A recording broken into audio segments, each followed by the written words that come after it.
All right. Well, good morning, Greg, and hello to everyone listening. We've got a fun topic today that's interesting. This is taken from our the one we discussed a couple weeks ago, where I put on for all of our Patreon listeners a little document PDF version of a book that was written about the 50 great myths of psychology or popular myths of psychology. And there's plenty more, right? As time goes on and the stuff people said doesn't stand the test of it, there's always going to be more to add. But this one is involving sort of the differences between men and women, and more specifically, how that sort of plays out with our interaction. So Yeah. there's a few questions that we'll sort of answer on here and discuss today, and it's more revolving around sort of communication and that. But there are obviously physiological and biological differences between men and women, which then lead to different psychological differences and how those manifest and how your genes are expressed and all these different issues. So it's not that there's we're completely the same or completely different. It's just how this stuff is discussed kind of gets lost, and then pop psychology comes in and everyone gets likes a book that gets printed, and then all of a Right. sudden that becomes the law of the land. But the big questions we're talking about today, is, do women talk more than men? Do women disclose more about themselves than men do? Do men interrupt other people more than women? And are women more perceptive of nonverbal cues than men? So those are the four big things that we're going to discuss, and just as differences. So it's almost like men versus women, in this sort of domain. Because, like I Yeah. said, there are differences, physiologically, biologically, and then those will change psychologically. But a lot of times, when there are differences, I would say in general, if you go to psychology and you talk about even like the big five, personality traits, and that's a great one just because there's just hundreds of thousands, if not millions, of studies and ways to look Yeah. at it, and they're these big buckets. There are slight differences that are measurable and different, but the it's not quite what people think. It's not as significant, I should say, as people think. And what happens is, a lot of times with all anything to do with especially psychology, but any experts out there now, people want to come up with a new theory or a new way to explain something. And if it works, if people can identify with it, if they can say, yeah, I've seen that before, it becomes really popular. And that's actually the downside too of, like, I love that there's this whole big podcast thing that everyone does now, and you have different experts out there in all kinds of different ways talking about all kinds of different subjects. But then the problem comes in when they start introducing things that are new, and then they start saying, well, based on this recent study, and then you look at a study and it's like 12 people, and you're like, Right. well, We all okay. lived in the same uh, house. Yeah. yeah. Right. Or well, this is what we're seeing, and they're really just, they're having discussions that you would have in an academic setting with other peers, maybe. And then from there you could argue and come out with stuff and see a different side, but they're just having those with everyone. So now I'm sitting here listening, going, oh wow, that sounds interesting, this must be the new thing. And there's no worse offenders, I would say, than the nutrition ones that are out there, the diet ones. Those are hilarious. But I just want to kind of preface everything with that, because the things that we stick to are typically, I would say, more instinctual and primitive, right? So they have to do with survival, and that have been around forever, everywhere you go throughout history. Like, we don't talk about some new thing and introduce that as a concept as how it affects behavior, because you don't know how, even if it is something that's measurable, right? You don't know how long that's going to last, or you don't know what the factors are, or you don't know if it was something else. So I always caution people listening to different, experts from the academic community, because we're practitioners, right? I care about the so what and can I use this information. Where in academia, they're just studying things sometimes for the sake of studying them, and this isn't a bash. That's what you're supposed to do, but I think it gets used incorrectly sometimes. Or you have, like, your favorite author Malcolm Gladwell come along and go, oh, so you mean this, and then write a hit book, and then the people going, oh, that's not really what we meant. 10,000 hours is not a real thing. But But it's anyway, interesting. but it is interesting. So that's sort of like the preface to this. But we do have those four questions that we're going to get to. But I'll let you go ahead and kind of respond, I guess, to my intro there, Greg. Yeah, it's a great intro as usual. So I got a half a page of notes this time on it. So what Brian's talking about, folks, is perceptions. And he's also touched on subjective reality, the reality that you create when you read a book, hear a song. Have you ever made a song mixtape or CD or whatever the new kids use now, and bestowed it upon somebody and Just a saying, "Hey, playlist now, but this is yeah, about you. This is about my life. This is how I feel about you." Well, you can't do that, man. What you're doing is you're absconding with somebody else's emotions and research. So second point, we didn't start the fire, the Billy Joel song. Brian and I are not drawing a line in the sand. We're merely saying that this lore, these myths, are pervasive and they stick around and they change the way you deal with people. And if you fix you, it's a lot easier than fixing somebody else. To yeah, that point, the comms were different back then. You have to understand that comms have changed so much just in our lifetime and how fast communication is revealed and how quickly somebody can lie and make it convincing.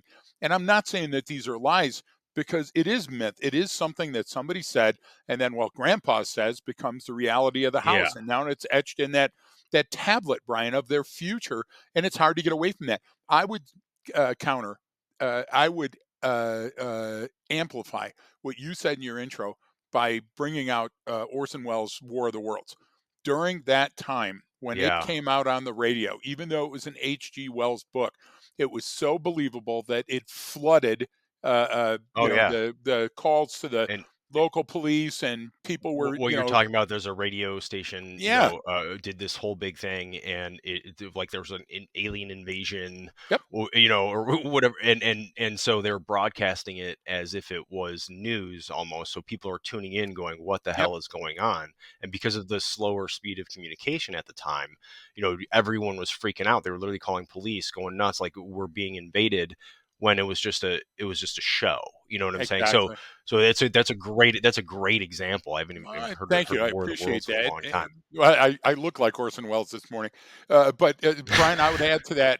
I would add to that every once in a while in the news you hear that North Carolina still has a law about marrying raccoons or something, and then somebody brings it up Yeah, and goes, "Can you imagine that this 1864 law is still in the books?" yeah, Look, unless we shine the clear light of day on something, it never gets discussed academically or scientifically or in a debate. And what happens is somebody writes a little article about it, people only read the headlights, and it becomes something new. yeah, So those four questions, do women talk more than men? Do women disclose more about themselves than men? Do men interrupt other people more than women? And are women more perceptive of nonverbal cues? That was a chance to shine the light on this myth and this lore. And these guys and ladies that researched it did a great job on it. And what I like is that they did a 25-year circle. They yeah, uh, uh, used a protractor on the linoleum and said, okay, let's take a look at all these studies and see what really came out of them. And that to me is much more scientific than trying to back it up. Well, I've heard or people say that well, takes it to the realm of the shows you and I like to watch, Ancient Aliens, where their science yeah, is that oh pe- yeah. people believe that this is, well, if you believe that, S- you're full of shit, and your scientific method is flawed. Yeah, and so before we jump into those, because I actually wanna, you brought up Yeah. a couple great examples. Oh, thanks. If or what I call, like, your raccoon North Carolina law, old timey laws, right? Yeah. Something that was on the books that just hasn't surfaced for whatever reason in a hundred Yep. something years, and then someone goes, "Wait a minute, what's going on here?" And then it just went, well. It never came up, so no one ever changed it. and and Exactly. and even the neighborhood I grew up in Chicago. It's a predominantly Irish neighborhood, and there's on Western Avenue through that neighborhood, there are no alcohol sales allowed, like east of Western Avenue, only on the east side of the street, only on the west side, just in the small little enclave.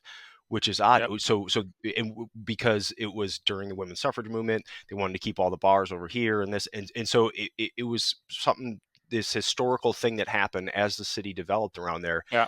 And then because it then changed that way and was on the books, a lot of things didn't develop east of there. It was all just Yep. residential. And even in the areas where like you could put restaurants and stuff like that, that no one ever really opened any because you couldn't sell alcohol there. You couldn't have wine with your dinner and stuff like that. So it then changed how it changed how that town, well, it's not a town, it's part of Chicago, but it changed how it evolved over time, and no one ever went back. Even though now it's like, well, no one's fighting to change it because it's Right. kind of like it's just there and how it is, which is Right. actually great for the St. Patty's Day parade, because you have the one side of the street with all the bars, so everyone's, all the drinking is over there, and then the other side of this big, 4-lane street is where all the families go. So Right. it separates the riffraff from, like, That's everyone can go and hilarious. have a good time because everyone's now. So, but it just, because that was still on the book. So those are big things with Yeah. lore and myths that stick around and then affect things in the future. And we go, where, how, and then the classic Greg question: how did we get here? Like, Yeah, where, yeah. how did But this look, happen? in our lifetime, and it's important that we talk about comms when we're talking about this. And if you're a CEO or a Communications. CFO Yeah. or a C-suite executive, you need to reach out to us because we can really help you brush up on your communications because certain rules apply and certain don't. And the lore, the myth, the legends, those are the ones that don't. And John Gray, not I don't want to get sued here, but John Gray, the men are from Mars, women are from Venus back in the Yeah, there 90s. you go. Okay. He made a tremendous amount of money Yeah. on his different variations of the book. And they were wonderful. They're just like Gladwell to me. I disagree with his process, but I love his books. And Gray, and during that period, a bunch of the pop psychologists that came out have conducted zero research on any Yeah. one of their claims. And they cite no studies. So while it's a romp, Brian, it's pop psychology, which means it's popular and it's more popular than it is psychology. But when it's fun to read, we believe it. And women have historically been unrepresented or underrepresented, right? So when we see something like Yeah. that, we want to jump to champion it because it just says yay for women, even though we didn't read, down into it very much and didn't do a lot of research on it. So what I say is beware the source a lot of times of that signal, because if there's a lot of noise on that signal and the noise is dissenting opinions, you may want to rethink your position before you come out. And that's why I like these 4 questions. These 4 questions were very simple and they're telling, because what they tell is a Yeah. story that we're not that different. And Brian, how many times have we in our courses overseas and dealing with the Ministry of Defense, Ministry of Interior, how many times have we gone into a country and they go, well, you don't understand, it's very different here. Every Yeah. single country we've gone into Every outside time. of the continental United States, Yet they yet say they that, yet they right? all laugh at the same jokes, and they At all this, get the same references, and they exactly. all understand. Yeah, and So and when and we that come, that it's one thing, and when we leave, it's a completely another perception, right? so So that's important. so we'll jump into these, and Yeah. but and also preface these with sort of, this is why, our first principle at Arcadia is literally people are the same all over the Yep. world. So look for the similarities, not the differences. And that's why that is number one bedrock. Like, Yep. how are we view human beings in general before you start getting into any of the science, or Yep. any of how to read things or conduct predictive analysis, or pick up on any cues or anomalies or incongruent signals. If I stick with that, people are the same all over the world, look for the similarities, not the differences. Like, it goes, okay, it helps to kind of clear that picture up a little bit. But I'll throw to you then, Greg. So what did they say with question number one? Is, do women talk more than men?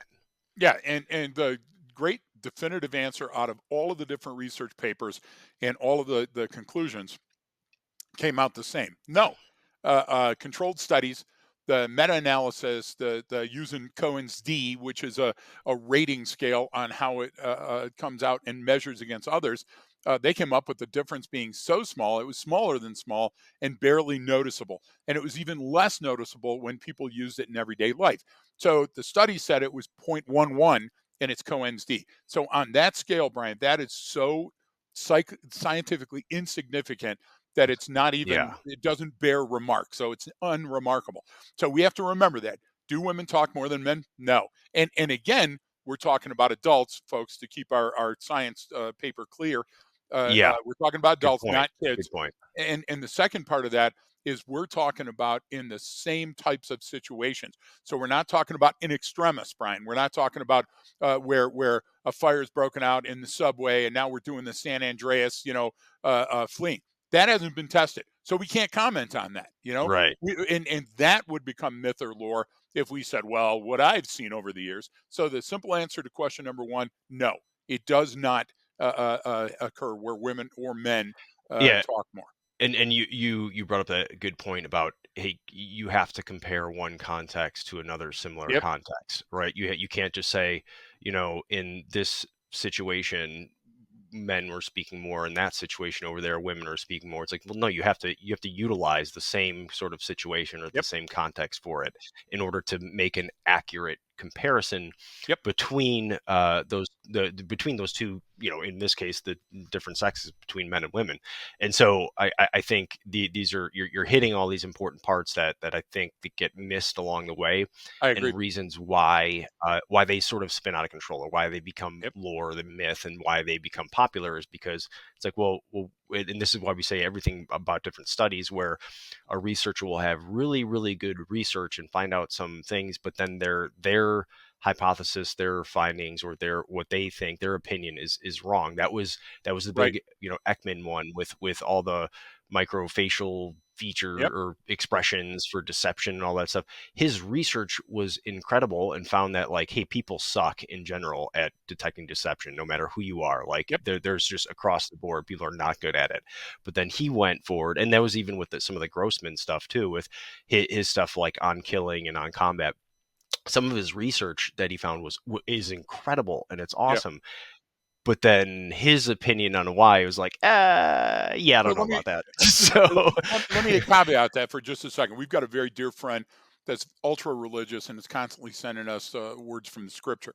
I have no problem with that. I love that. As a matter of yeah, fact, Carmi sent me two books yeah, on religion, the two hardest books to read, and I'm reading that stuff. But the point is that that person will send me an opinion from somebody that's not a scholar that says, well, when he read this in the Bible, he said this. Well, listen to me. That's suspect. When we go back to something, we go to the original text, and then you have to get a scholar in that text, and you have to conduct certain studies. This study on question number one, and there were a number of studies, but the 2007 study, the Panabaker study, let's call it, that you can read about, folks, because Brian's got it posted there, did a very simple thing, Brian. They followed around a number of men and women, and they figured out that both men and women talked about 16,000 words per day. To me, that's conclusive. That in those yeah. environments that they tested was, I don't need a co-ND to tell me that 16,000 words per minute in tests over and over and over with men and women, Per that's day. significant to me, right? Great, you're great for, yeah, 16,000 per day. You do 16,000 per minute, but I do they 16,000. it Yeah, was I it was per apologize day. per day, but I do 16,000 per podcast. There's no question. And so, but see, that's another great point that you brought up, making fun of me there, which I deserve, by the way, because my thoughts and my words don't always come out right. But Brian, look, in certain circumstances, like for example, if I, and you brought it up perfectly, but I want to make sure we stick with the science. I remember going to Disney one time with my dad, drove us all the way from Detroit to Florida. We stayed for about 4 hours and then left because my dad had to work. You know what I mean? So our whole thing at Disney was more the parking lot, getting from the parking lot to the gate. When he figured out how much it cost, hey, let's go somewhere else. But the idea was there was a female that was on our little tram from the parking lot. Hey, welcome to Disney, this and that. Now, let's talk about her. She talked more than the man that was driving the tram. Well, That's yeah. not a fair comparison. Yeah, that's, Okay, yeah. but see, that's what happens with pop psychology. That's what Yeah. happens with pop sociology. Is we say something like that, and the person goes, "Wow, I never noticed that before." But you know what? That is true. That makes And now sense. all of a sudden, it becomes something. Yeah. Yeah. Don't sense make when it's a scent. SCENT. Yeah. If it doesn't pass the smell test, you got to broom it. But great, that was a good question too. Yeah. Kind of moving on to the next one, Yep. is do women disclose much more about themselves than men? That was the sort of next big question. Yep. And oh, just a reminder too, on for the Patreon subscribers, that this where we're getting all this stuff from, that's in the episode extras. You can just go there, you can check it out. Even, if you're Yeah. just listening, you can sign up for a week for free on there and go Come see watch us. everything in a week if you want to, and then Don't ever leave your cancel your house. membership or something. But but it'll be on there. So anyway, sorry. No, Do no, that's it. women disclose Yeah. much more about themselves than men? And scientifically insignificant difference. The definitive answer is nope. It was so small in magnitude. It's 0.18 on your Cohen's d, but still, that it indicates that women are just slightly more self-disclosing than men in all of the studies. So that's significance too. We're talking about a hair. We're talking about the needle in the haystack here, and so I think that's telling. Again, what does that tend to show us? That tends to show us on the things that matter in communications that we're much closer than we take for granted. And to me, Yeah, we think women are always wearing their emotions on their sleeve. Well, physiologically, there's certain time that women's hormones are different. yeah, For example, progesterone to testosterone, or yeah. pre-birth or postpartum.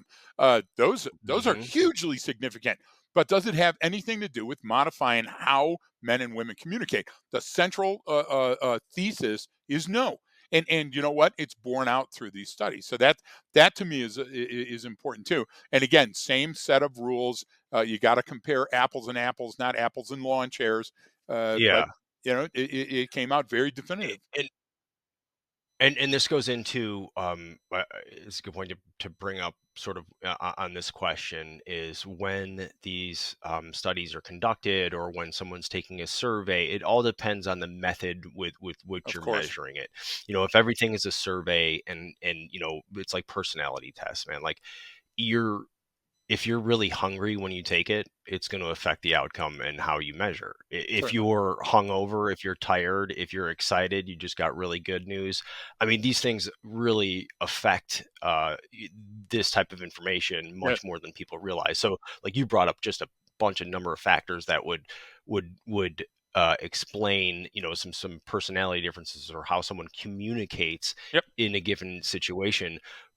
But you can't that just because you make that observation at that time, it's only necessarily at that time and place. It may mean nothing in 5 minutes from now or Yes. tomorrow or over time. And this is the big thing over time. And you even brought up too earlier.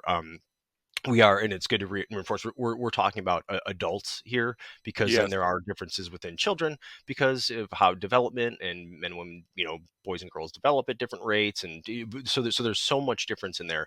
But once you get up into adulthood, and then over time is the best way to measure something, and that's why when you get into it and you really do what a lot of these studies are, which is a meta-analysis, right? So it's an analysis Exactly.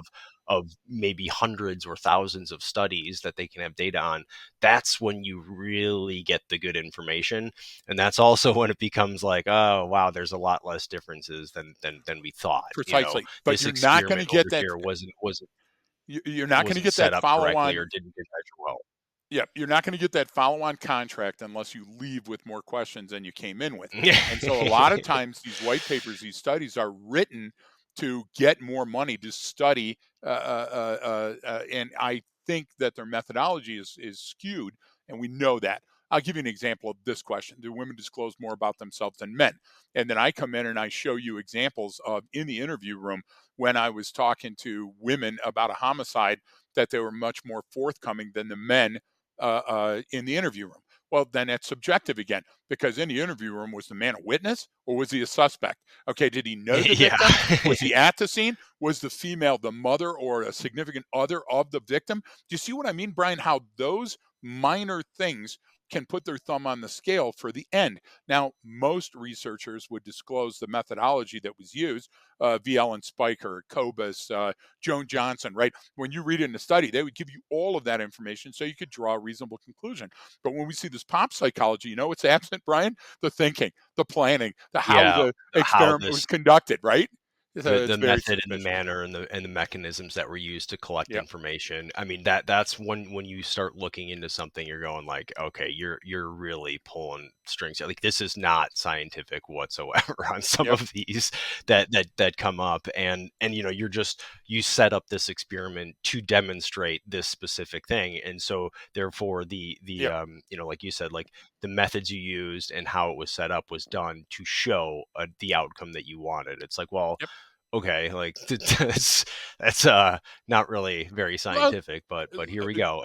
Kahneman And then just we died. attribute things that we go, oh yeah, I've seen that before, and Exactly. I recognize that, and that's the big fundamental attribution error that it makes it simpler, right? Yep, When I don't have a good way to maybe because humans in general aren't the best at communicating, I would say, like of what totally you spot on. specifically want.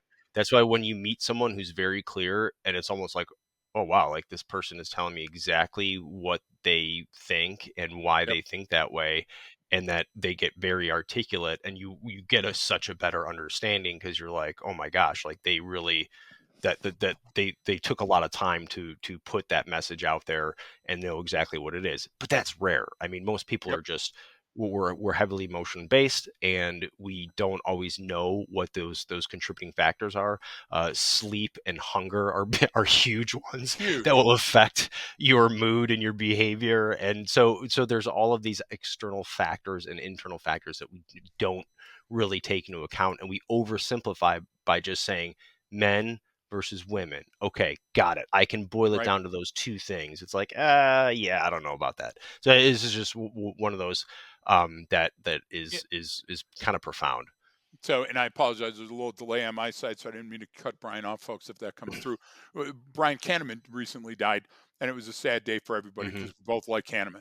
And Klein's still around. And one of the things that if you read into their stuff, what happens is they put their thumb on the scale only because of their academic prowess, how popular and how famous they are, and how many studies they've been involved with. And what I mean is that they'll say something about, okay, we were in the quad of a university and we were handing out caramels. But if you took two caramels or took one, or you took three now and one later when you came back, and then what they do is they talk about that for 4 chapters.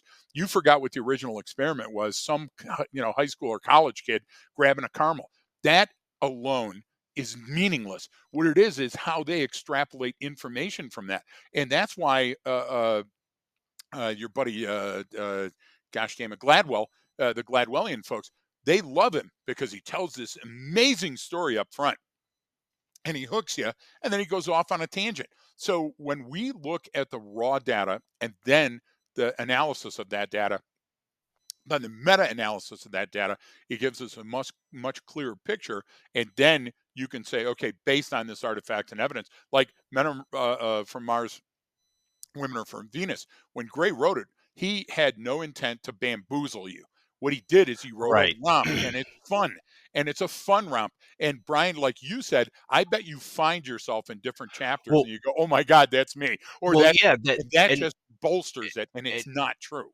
well, but and here's the thing to go with them, and it's not that we're bashing these people No, because my thing is if you read that and it helps you in some manner to recognize a difference in the way someone's communicating or how you yep, are, and then you get better, then it's a net positive, like that's a good thing. I agree. But what we can't then say is use that as some sort of guiding principle or way to interpret situations, because you're going to be, then if you do it that way, you're going to be wrong more than you're right. But like if I read that and communicate better with my wife and we have a better relationship, that's a good thing, I mean. Yes, So you're it's exactly not right. necessarily all bad, which is why I love Gladwell stuff too. It's like, yeah, Yep, okay, he's the first guy to say, you know don't let the facts get in the way of a perfectly good story. So right, so if you no, he's almost literally said that word for word on an right, interview. He did say that, like, well, it's more important about the story than the details, and it's like, not with some of this stuff. Like, I get what you right. mean, but he is right about the lesson, right? Like, what's the lesson in it? What's my takeaway? Okay, I can use some of that, but which is why with our principles and our targets we try to be very specific. with something that you can use generally. Like, here's a one specific thing that I can use in is every situation Yes. versus here's something that works in this situations, because that then bleeds over into the other thing. It's the, well, that works over there, but it doesn't work here. And so that's why I go back to that, like, look, people are the same all over the world. Look for those similarities.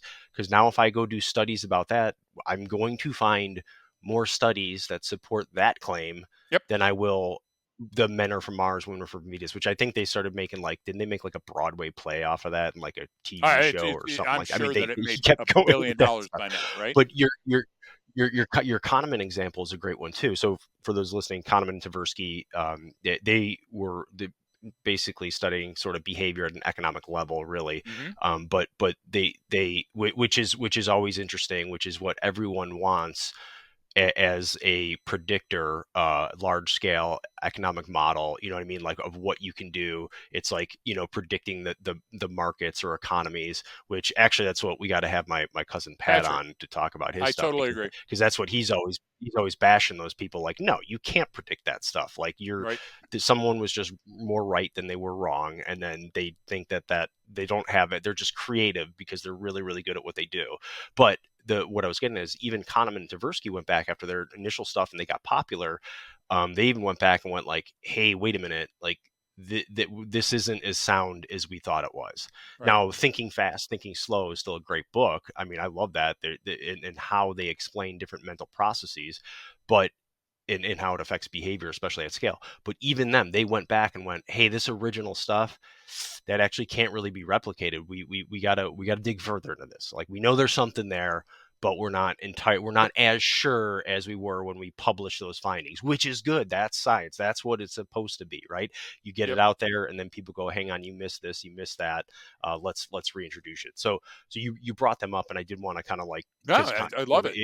they're It's a, really really good at what they do. They are, and again, it's wonderful reading, and it opens up. That's why this John Flack, the professor emeritus, I like his take on things when I see it on LinkedIn. Why? Because it's thought provoking. And you know, Brian, when something is thought provoking, I'll endorse it. Here's the problem: Yeah, when it comes to yeah, the ancient script, the NASCAR lines are a landing strip in the Andes. Look, you can come light years across the galaxy, but when you scratch out directions, you do it with a rock in the worst, most remote desert in the world. There's horse shit out there too.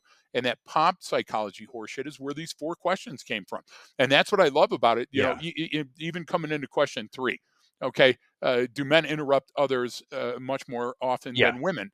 Okay, here we go again. If we're reading the science, the Cohen's d is 15, which is even less than the previous question.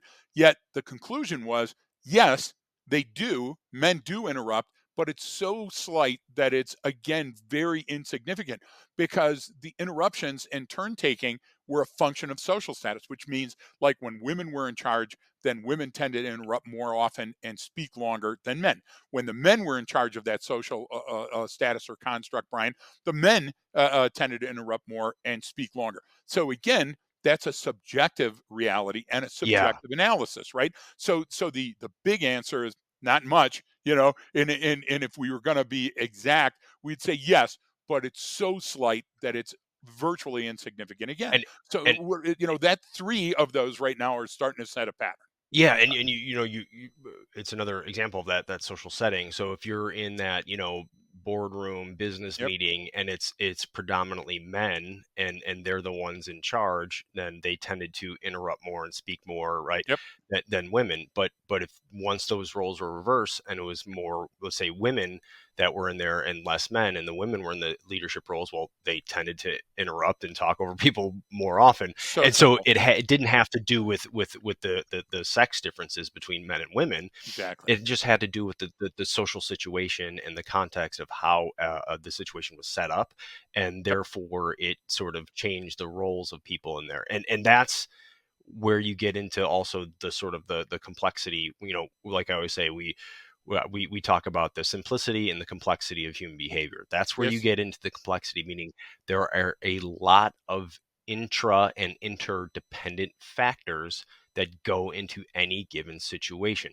So if Right. you're trying to narrow it down to one little specific simple one, you're oversimplifying it. Yep. You're going too far, and you can't do that, right? And this is why we even get into things like likelihood. What's more likely than this? Is this more likely than that? And it's not a guarantee. It's not a certainty, I should say. It's just what's more likely given what we know right now. Yep. And if you stick with those things, it becomes much more clear. And again, this is all good, interesting stuff to read and be Yep. fascinated by and be interested in. But when it comes to utilizing it in any manner, or conceptualizing the information, operationalizing it, you can't oversimplify it, which is why That's some it. of our stuff gets a little complex. So that was a good one. And then this one, the fourth question: Yeah. are women much more perceptive of nonverbal cues than men? Yep. So Brian, the definitive answer across all the studies was yes. And many were absolutely yes. And just to give you an example, if you're following the Cohen's D for the scientists in the room, it was about 0.40, which is 3 or 4 times as much, Brian, as each of the previous ones. So this is the only one where there's a perceptible difference, and much Hmm. of that comes from chemical interactions, which we'll talk about in a minute. But when all four of those questions were uh, uh, uh, detail oriented answers from subject matter experts, all of them came to the same conclusion, that few of the differences were sizable enough to be meaningful.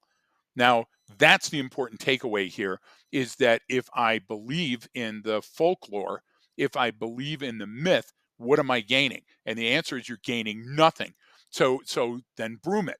So if it's not helping you, if you're carrying that weight like Jacob Marley, those chains behind you, constantly thinking, well, she won't understand, she's a woman, or you men don't give me a Yeah, chance don't to get it. say my Yeah, piece. What's happening is we're actually causing turbulence, both emotionally and psychologically, and obviously physiologically, in a place where it doesn't need to be. So, what does it mean that they're more perceptive of nonverbal cues? Well, I read a study from, and I got to go to it, 2023 Scientific American, and it said that in all the tests that they conducted, the women proved that they were particularly sensitive to odors that signaled male anxiety. The pheromones that they were picking up on those odors made them believe that the male that they were talking to was risk avoidant and less trusting. So they didn't stick around with those people. Now, that to me, that's amazing. Facial yeah, women gave more fake smiles than men across the studies. But Brian, what's the historical perspective? You know me, I love to go way yeah. back. What's the historical perspective? The, the, When the, women are underrepresented or undervalued and they're predated against, okay, they have to come up with those strategy. And they also have more oxytocin. Oxytocin helps them link to the baby, and that oxytocin also helps them be more emotionally available to other people. Their son, come talk to me, because they have to be at those functions in the growth of the child. So let's not make a big a mountain out of No, molehills, right? and this is why, and this is why I started with, yes, there are biological and physiological differences which will cause psychological differences, which will cause adaptation over time, Yes. and this is why we go back to, we tie everything back to instinctual, your limbic system, survival based mechanisms. Why? Because that's how you're wired. And so this is a perfect example of one, Yes. of are women much more perceptive? Because, all right, so if as a woman you're born with lower testosterone, less muscle mass, different bone density, all these differences between a man and a woman, just general across the board. And so what does that mean for survival purposes? Man, if I'm not as strong as you, Greg, and I can't lift as much and I can't fight you, Yep. I gotta be more cunning. I gotta be smarter. I gotta figure things out. I gotta be able to see more. I'm naturally in our environment predated upon, like you said, more than a man will be. Yep. So therefore I have to adapt and learn to survive in that environment. And so what ways, what mechanisms can do that? How will that come about? Well, that one's a big one. Is, are they more perceptive? Yes, Do they have, or like what we talk about in class, even with functional field of view, and how women can literally, in a sense, see more or process more than a man can. Now, it's significant, sort of. It's significant in number, but not in use, in a sense that, like, women can I get see it. a little bit more than men, right? They can Right. they can take in more, and so they're going to be able to process the scene a little bit faster in some respects. And I don't want to go too far off of how we talk about it in class, No, but I no, I and love it. and and, It's and, so and and not jumping into it, but that's where you get into, okay, what are the actual differences? Yes, you could say hormonal differences lead to men with more muscle mass, women with more adipose tissue, more fat tissue, for these purposes, because then they also have to carry on the species. They have of to course. have a child and love and make sure that child survives. Where, Yep. because you just go back to the caveman days, like, if I'm a guy and I have that testosterone and I think one way, then I'm going to go, this baby won't shut up and it's going to get us killed by that predator. So I'm going to get rid of this baby. Right. And the mom has to be Right. like, no, no, no, we need this for survival of the species, and Yep. for the child. So those differences will play out in that manner. So it's almost like they'll manifest themselves given the context of the situation. Yeah. And this one is always good because we've always said it and stuck to it. Like, yeah, women can technically see more. They're better at reading nonverbal cues than men are. They're more perceptive in that ways. But I've always said, like, and it goes right back to why we talked about the first few, especially when it comes to communication. What have I always said? Like, no, women are not any better at communicating than men. Men are not That's any true. better at we're not necessarily any better at it. No one's. It's just there's different ways that we describe things based on the, just maybe language and how we Yes. use it. But that changes constantly over time, is subjective, and doesn't Context dependent. necessarily, Exactly. and Exactly. doesn't necessarily get into the intent of the message. I love this one because I knew what I was going to say when I was Yeah. reading through that, and that question came up. I was like, all right, I already know where they're going to find on this, so I'll let you comment on it. But Yeah, this yeah. was one of So my favorite well, ones. Brian, Brian and I are both martial artists, and I've been in martial arts a good long time. And one of the things is that I would do a lot of library research. Yes, there's a thing called the library where you would go and take out books and do things. It was well before the internet. And one of the pervasive messages in martial arts back then was that rape, and there was rape studies, and there was rape, anti self defense, this, that, the other. And in 9 out of the 10 books that I read, women asked for it. Man, you're asking for it. You're dressing for it. And boy, Oh, that's the I was the worst. person. Yeah, And it's the absolute worst. So I that's the dumbest typify, thing. Yeah. but they're still there, Brian. Go find them. And Oh, what there's I still call, people that think that. Oh yeah. yeah, Well, what was she wearing? It's like, yeah. shut the fuck up. So Excuse me, but I it's like, that is You're the so worst way to awesome. think. So I call those studies that I did back then, I would call them social cognition studies. And what I mean by that is we constantly Okay. use social cognition unconsciously. Every Yeah. child, every adult processes facial expressions and knows that somebody's happy or sad or hungry. Body language, external social stimulus fits to those. And then all of a sudden, what we start doing is we start saying, "Oh, mom's pissed. I better, give her some time." Or, "Hey, dad's happy. Now I'm going to show him my report card." We do that social cognition all the time. And so what happens is studies started showing that women were much better at recognizing the facial effects and the expressions and processing those emotions. And men were uniquely ready to look at anger, aggression, threat. Hmm. Well, why is that? Look at the social construct. This is what I mean by social cognition. Yeah. Men were put into roles where they were more likely to be the police person, and women were the nurturers, and therefore, and guess what, Brian? If you do that long enough, you fall into those roles. So Yeah. you start believing your own horseshit. Do you know what? When I came to police work, police women were wearing skirts. That made a job really easy to do. They had a little Jeez. jaunty hat pinned to their hair. You know what I'm saying? And the idea was there was a lot of things happen. I'll give you an example I of I perception. can't I can't see Shelley ever Oh standing for no that for no a oh second. no no no no. Shelley was doing the drag No, dummy no, no, and on no. a SWAT team and saying no, it's Yeah, I not going know. to happen.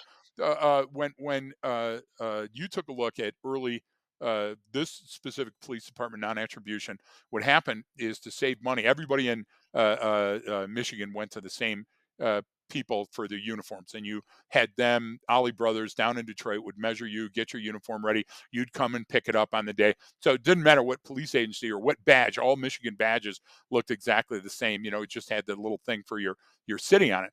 And this city's job was to save money. So the police uniforms and the paramedic uniforms are identical. I can't tell you how many times that I got punched on a scene where they thought I was an EMT and wasn't the cop. And I go, dude, you're hooked. And they looked at you and go, oh, I'm sorry. And then you're sitting there in that conversation. Why? Because of this misperception that this person was something else. That's what we do with females all the time. That's what we do with males. So the social cognition is built in to say, listen, start reading the tea leaves early so you know what's going on. And then we do the social thing, like we open up the door, or we put, the jacket Yeah, down so they don't step in the water and stuff. And that only complicates it, Brian. That it, really only makes it worse when it comes to the communication side of the house. that's no that's several interesting points there too. And when you get into and there's that's when you can get into different societal norms and then how Yep. they kind of over time, like you said, people will fall into that, and then over time compounds, and then it takes a while to go, well, wait a minute, why can't you do this, or why isn't this? And that's the classic, wait, how did we get here, or why did this happen? You got it. So you can see how those things change over time. Now, what to do about it, that's up in the air, or how to Yep. then say, well, how do we address that? That's not There's no definitive way of doing that. And the biggest thing is just that that stuff takes time. Any type of It that does. social change like that takes a long time. And so, I don't want people to go, oh, well, you believe that you should be doing this, or you believe that you should be doing that. It's like, well, no, a policy is different than, we're just discussing the differences between and similarities between men and women and how that manifests itself in different Yeah. situations, which is very different than trying to kind of create some solution for that if you see it as a problem. I just see it as, okay, this is what happened. It was Yep. really no one's fault necessarily, but this is how things played out, given the way humans have evolved into the society that we and culture that we have Yep. right now. And again, it goes back to, what lenses then can I use? How do Yeah. I see things for what they are? What studies should I read? Because someone's going to go, well, yeah, but then you guys just cherry pick your studies for what you think it is. And it's like, no, I keep it simple, and we keep it basic, and Yep. oversimplify very complex interactions for the purpose of seeing them more clearly, and making a more informed decision. Yeah. And those small, better informed decisions over time, that's what adds up. I mean, Yeah. that's how you get massive change to things over time. Yep. But I think we forget about that, and we want a simple answer for all this stuff. Like, I want a simple answer for why me and McKaylee keep arguing over a certain thing, and Yep. that's what we talk about, taking another person's perspective. And so, but if I put all of these things up in front and go, look at this different, well, you're different, now I have to learn how you see things, Greg, and then I have to learn how this person communicates, and then I have to learn the dynamics of this. That's too much to fucking learn. Like, it's too much. You can't know all of that, No, and and the it's person gonna who's keep you. communicating that isn't always clear on what they want or what they need or what they're we're starting on shaky ground. A lot of this stuff starts on shaky ground.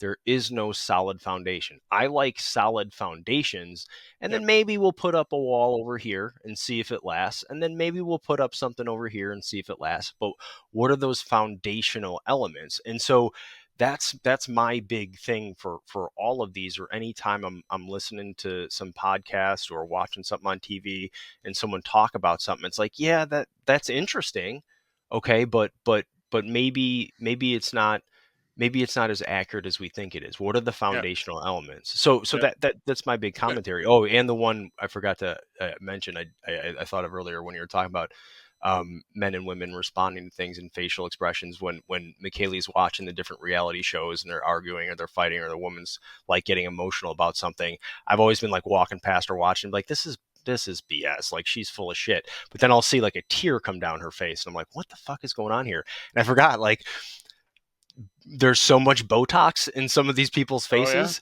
that it changes how it doesn't get, so they're not giving an actual natural response to the and you're situation. picking up So on the that. words Yeah, there's an incongruence in the words and the emotion, but like you can't really fake the tears, so like those come out and I'm like, oh wait a minute, like it's because of this. So that was a factor that like I never even thought of until it hit me one time and I was like, "Oh, they got so much plastic surgery and Botox that like they're not giving natural reactions to the situation, which is changing how yeah, everyone else is perceiving them without even realizing it." So there's yeah. there's all kinds of different factors that get in the way of our accurate perception of a So, person. so to capitalize on what Brian said earlier, and he said a lot, unpack it, go back, listen to what he's saying.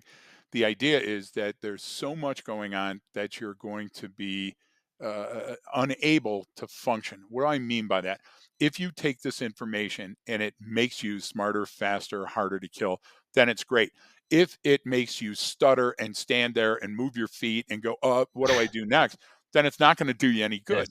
And Yeah. also you have to rehearse those things. So funny Shelley story. We're a little bit off of where that story might have fit in, but it still is important to me about progesterone. Patty, the Shelley and I were on the Clinton detail before he was president. So I was on the Bill Clinton side of the house, and Shelley was on the Hillary Clinton side of the house. And the funny thing was, those camps never met on the road.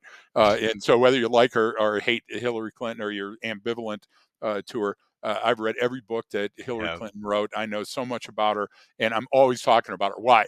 Because Hillary Clinton was making comments like, "Hey, I'm going to break the glass ceiling," forgetting that Margaret Thatcher, Indira Gandhi, Golda Meir, should I go on, Cleopatra had all done it before. But see, she could pull that off because, no pun intended, Hillary Clinton always wore balls outside of her pants. So we were just Yeah. getting ready to go, and I Yeah. was meeting the Secret Service. She's tough and She smart, man. Like I don't oh care yeah, what and you think of her, but she's not vulnerable. She is not. And so I'm getting ready to go. I've no. got my Secret Service folks, and we're talking about the motorcade and this. And Shelly's over to my right, and Shelly's wearing a suit coat like I've got on today and a pair of slacks because they had a uniform that you have to wear this Yeah. uniform if you're going to be on it. And so Shelly's in it, and she's got her hair up. And so I hear Hillary Clinton turn around, and she's constantly rah, rah, rah, rah, rah, about something. And Hillary Clinton looks at Shell and goes, "Hey, hand me my purse, hun." And Shelley gave the nerp. Nope. This is no, lady. First of all, I don't work for you yet. And this is the way. And they became fast friends because Shelley was taking no shit right up front. So what did you have? You had two alpha personalities, two apex Yeah. predators in the same room. And then once they smelled each other and circled around each other a little bit, it was like, okay, we can move on. That's what I'm talking about here. Yeah. I'm talking about if you understand how the basics of comms work, then you can have that moment and get past it, Brian, and you can be much more successful longer having had that discussion. So if you can break through this, and can I give one more example? Our good buddy Dan Chavez, that's on our board of advisors, he called me yesterday and we had a great discussion, and he said, "Hey, I just watched this video, and these folks were booting this homeless person who was living out of her car, happened to be a female, and I want you to listen to what the cops say and tell me if these were trigger moments." Well, here's the first thing: there's laws. So if you're Yeah. living in your The, car is inherently more mobile, so you got the motor vehicle exception, right? But the same thing on the other side of that, if your car is your home, well, maybe an argument can be made. So then the people were tossing all the female shit out of the car, and she was getting increasingly pissed, and you could see it. And the answer there is, yeah, but it's an inventory exception. If the exception in the search warrant rule, if they're going to tow the car, they have to do an inventory. But you know what that is, Brian? That is miscommunication. If I look at you and I tell you, I understand this car is your home, so I'm going to deal with it as delicately as I can.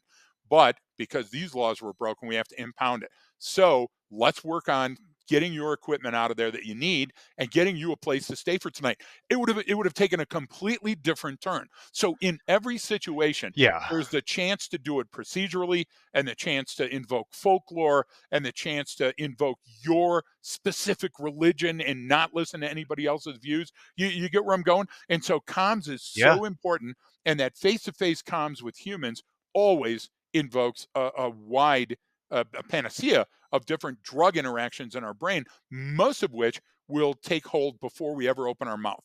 So we have to And slow down. We have to come off the gas so and see that early. that's a great example, but I wish we would have almost started with that story and to get into these because you what you're talking about there is the confluence of okay, there's laws, there's policy, there's procedure, Yep. there's also social norms, there's Yep. having empathy, there's having to enforce laws that are on the books that either the person that maybe even the police officer doesn't agree with, but guess what? Yep. They have to enforce it. And there was a reporting party, maybe someone called. Like there's Sure. all of these different factors, and there's all those different ways that things are done. And so what people will do is they'll come back and they'll watch that video and they'll go, well, here's what the problem is. It's like, well, but you didn't take into account any of these other factors of why this situation Right. coalesced and occurred in the first place. What were Right. all of these contributing factors that came out this way? Now, is there could there have been maybe a more effective way to handle the situation? Sure, but you Yep. can say that about literally every situation and every conversation that Yep. people have with one another. There's always a better way to do it, but you're not thinking of that in the moment, right? You have this confluence of all these different factors that come together, and then the outcome can be just completely misrepresented. And that's how a lot of studies are. That's how Yes. a lot of Yes. research is. It's and that's the point of the research too, is you may uncover insights that you otherwise did not know. Anticipate. You Yeah. Exactly. uncovered something that was like, remember the folks that we were working with in the